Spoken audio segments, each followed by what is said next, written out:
What's up, guys? This is Eric with the Net Angle, where we break down political news, debates, and drama.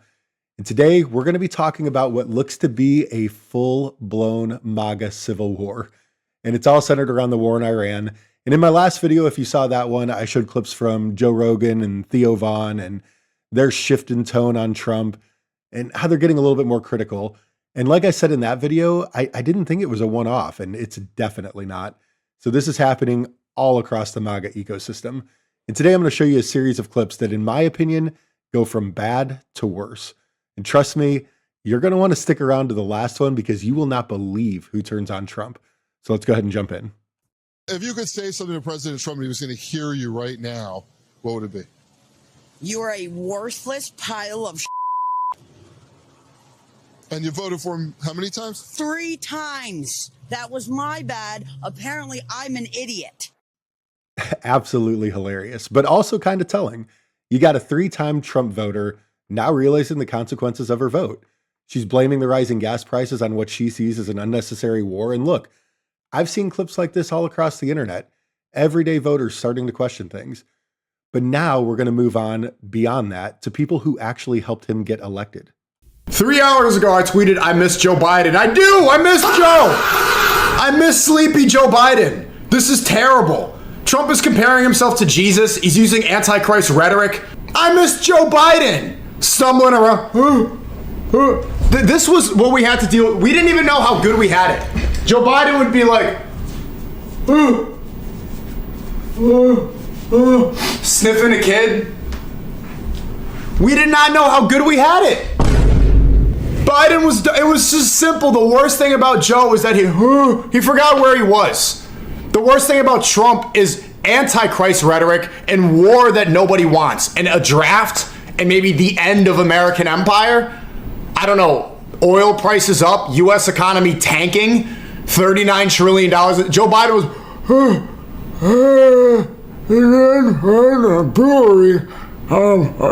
you ain't black if you don't like me. It was great. We did not know how good we had it with Joe Biden. I almost forgot that he was president. And now we might get drafted. The Strait of Hormuz, me and the Ayatollah are gonna control it. I miss Joe. Joe Biden was the GOAT. Joe Biden smelled kids. At least he wasn't in the Epstein files, you fucking loser. Biden smelled kids. Trump was friends with Jeffrey Epstein, and he's not releasing the files. Yeah, okay, he sniffed a kid. You smell like peaches and cream. Okay. Trump is saying that he would date his daughter if she wasn't his daughter. That's the difference. The lesser of two evils. I miss Joe. So that was Sneako. If you don't know who he is, he's a major online streamer. He's part of the so-called manosphere, and he publicly backed Trump to his huge audience. And now, obviously, there's a bit of, comedy in there, but he's literally saying that he misses Joe Biden. That's a wild reversal, but it doesn't stop there. Because the United States can't take care of daycare. That has to be up to a state. We can't take care of daycare. We're a big country. We have 50 states. We have all these other people. We're fighting wars. We can't take care of daycare. You got to let a state take care of daycare, and they should pay for it, too. They should pay. They have to raise their taxes, but they should pay for it. And we could lower our taxes a little bit to them to make up, but it's not possible for us to take care of daycare. Medicaid, Medicare, all these individual things, they can do it on a state basis. You can't do it on a federal. We have to. It's the greatest con in history. By the way, it's the greatest con in history. I mean, truly, it's the greatest. And I don't say great in like a good way. It is truly the most successful con in history. It makes Enron look like a guy doing 3-card Monte on the street. Anything that you can remember and identify as a complete and utter scam, this is the greatest con in history.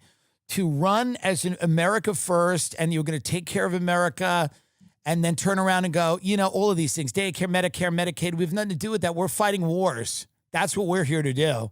We're here to have a defense budget of $1.5 trillion, and we're here to fight wars. It is the greatest scam in history. So that's Tim Dillon, comedian, podcaster, massive reach, Again, part of the same ecosystem that helped Trump connect with the young male voters, similar to Rogan and Theo Vaughn, all of that. And now he's calling this the biggest con in American history, saying he's putting war over the people. So now we've gone from everyday voters to influencers that helped him get elected. Now let's take it a step further. Now, as you can imagine, that post did not go over well with the Iranians or with many Americans. I mean, I don't know about you, but I am sick of this shit. I'm sick of it. Can't he just behave like a normal human? I mean, honestly, like the president, 3D chess, shut up. Fucking shut up about that shit. You don't threaten to wipe out an entire civilization. We're talking about civilians just casually in a social media post. You know, like I am the first to try to understand Trump and his strategy and to not freak out over his weird social media posts and language that is loose and incendiary. Truly, I've lived with it for 10 plus years. I learned it the hard way when I was on the receiving end of it for 9 months. And truly, I think that was a gift to me in many ways because it helped me really come to understand what he does with his social media. But this is completely irresponsible and disgusting. This is wrong. It's wrong. He should not be doing it. I don't care that it's his negotiation tactic is to kill an entire country full of civilians, men, women, and children.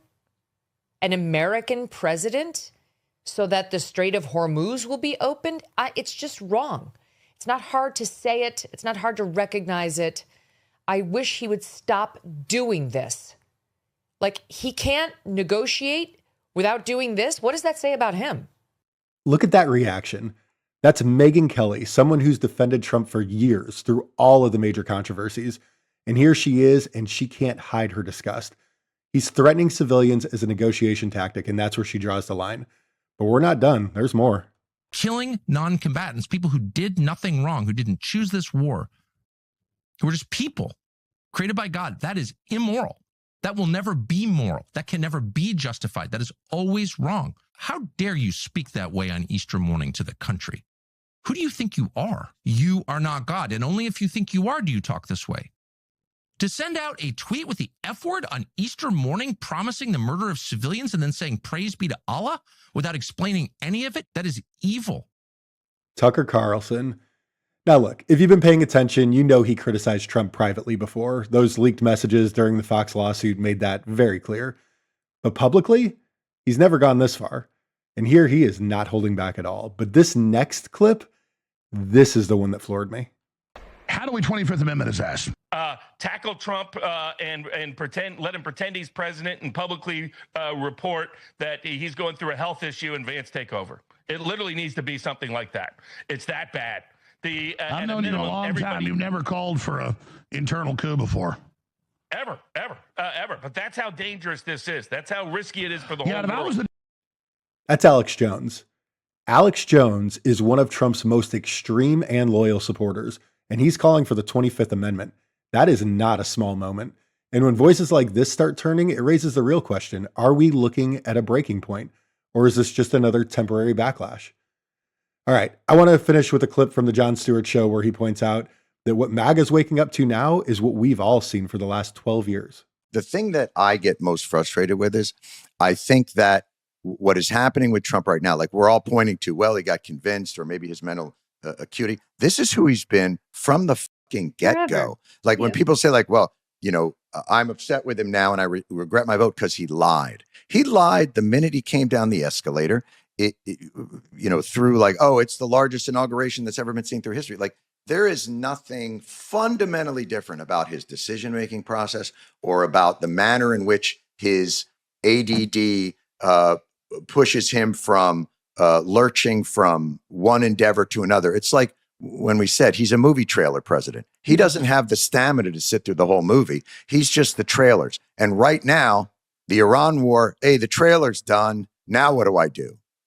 So now I just got to leave. Like, it so frustrates me that all these people on the right are like, oh, this really pushed me over the edge. And like, this is the same fucking thing we've been dealing with for 12 years. That movie trailer president line, that might be one of the most accurate descriptions I've heard. He jumps from moment to moment. He never sticks around long enough to see the consequences. So the question is this the beginning of the end for MAGA, or is it just another moment where people get frustrated and then they fall right back in line? I've got my thoughts, but I want to hear yours. Drop them in the comments, and I'll see you in the next video.